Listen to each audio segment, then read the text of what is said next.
A protagonist is the backbone of a story. A good protagonist drives the conflict. They are masters of their own fate, active participants in their story, rather than characters who merely have things happen to them. But most of all, a good protagonist is engaging. No, not likable or relatable or any other vague measure of goodness that crumples under scrutiny. An engaging protagonist, simply put, keeps the reader turning the page. However that goal is achieved is at the author's discretion. But what are the measures of an engaging protagonist? For the purposes of this video essay, let's assign 3 subjective characteristics to what constitutes a good protagonist. First, the character must be round, with contradictions and nuances. Second, the character must invoke emotional involvement in the reader, a driver of conflict and a generator of intrigue.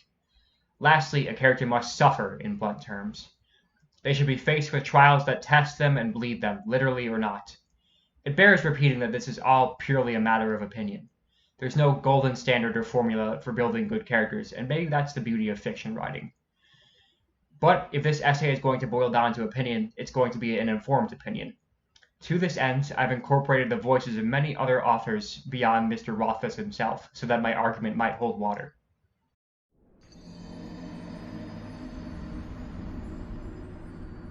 The advantage of analyzing a complete book series is that you can look at the protagonist's arc from beginning to middle to end.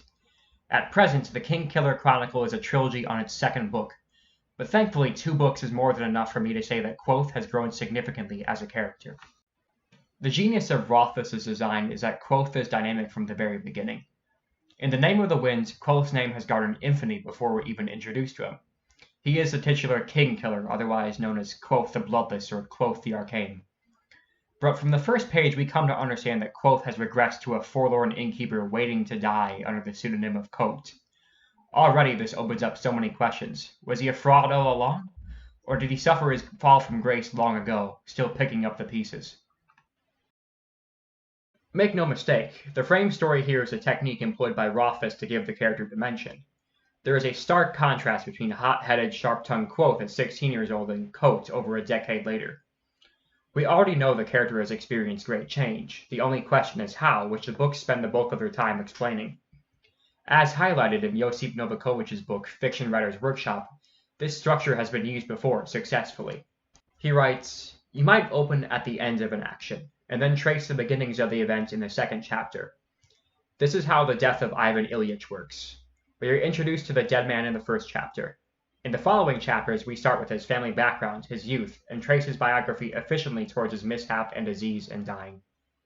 We could delineate the chronology as Z, A through Y. The Z in the beginning gives us a reason to find out the rest." Rothfuss is using a different, but no less effective structure to communicate Kvothe's character to us. Opening on Z leads the reader on with questions. We know what happens, but not how nor when. Just by reordering the sequence of events, Rothfuss establishes a dynamic protagonist in the first few chapters of a lengthy epic.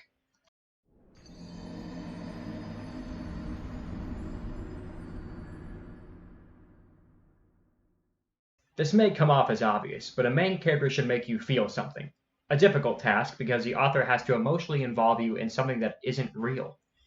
You don't necessarily have to like the protagonist. You can laugh at them, you can loathe them, you can be with them every step of the way, but the important part is that they evoke feeling. Apathy is the enemy of engagement. In my reading, Kvothe ran every reaction I just listed. I rooted for him, but I wanted him to be knocked down a peg sometimes.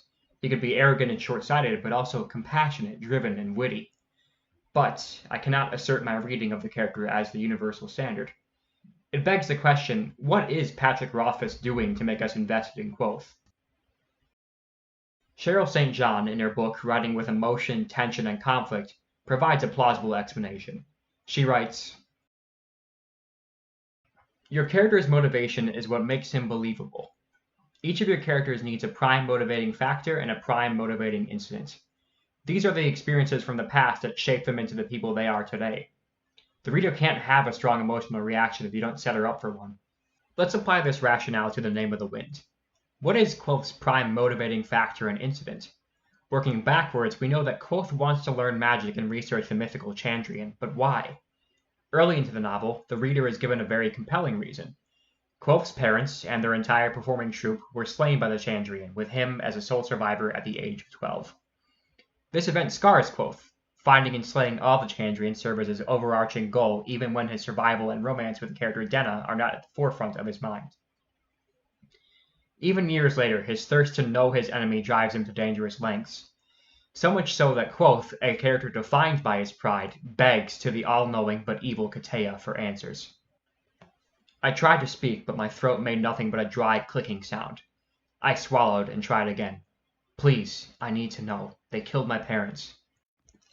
The trope of avenging one's slain family is not new or revolutionary by any stretch.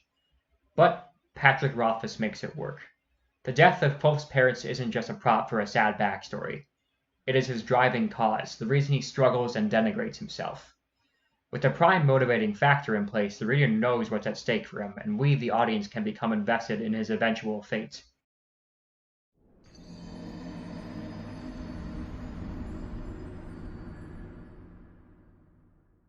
It has been alleged by many a reader that Kvothe is irritatingly flawless. In some respects, I don't dispute this.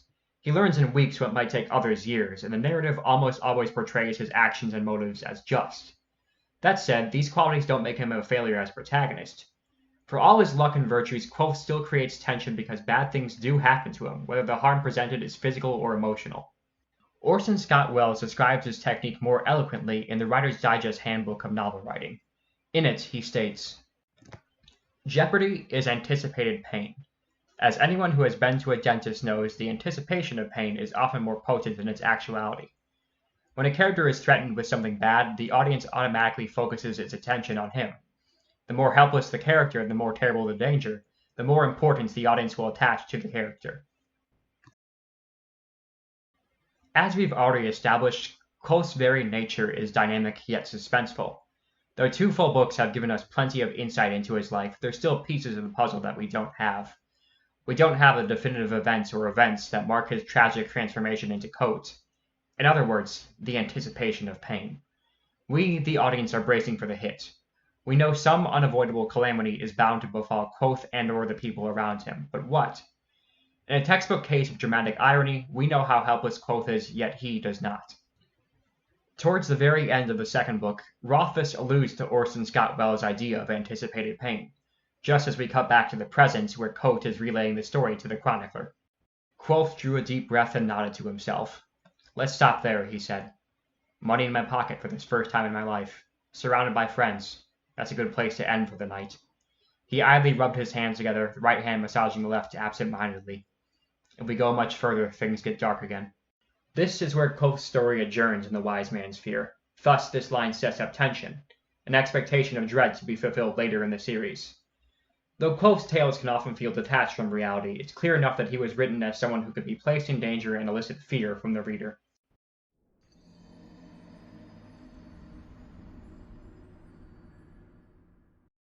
I want to wrap up by saying that Kvothe isn't my favorite character in literature. I wouldn't even say he breaks the top 5 just based on my personal tastes. But he made a hell of an impact on me. The fact that I can remember him so clearly in spite of all the time it's been since I've read Kingkiller is a testament to that lasting quality about him. I'd also like to lend one last praise to Patrick Rothfuss for nailing what a protagonist ought to be in his debut novel. What we've gotten out of this character so far has been great, and I can say with sincerity that I want to see this saga through to its end. To the aspiring author, I'll say this: don't just write a protagonist with Kvothe's qualities. Write a protagonist with the qualities that made Kvothe work.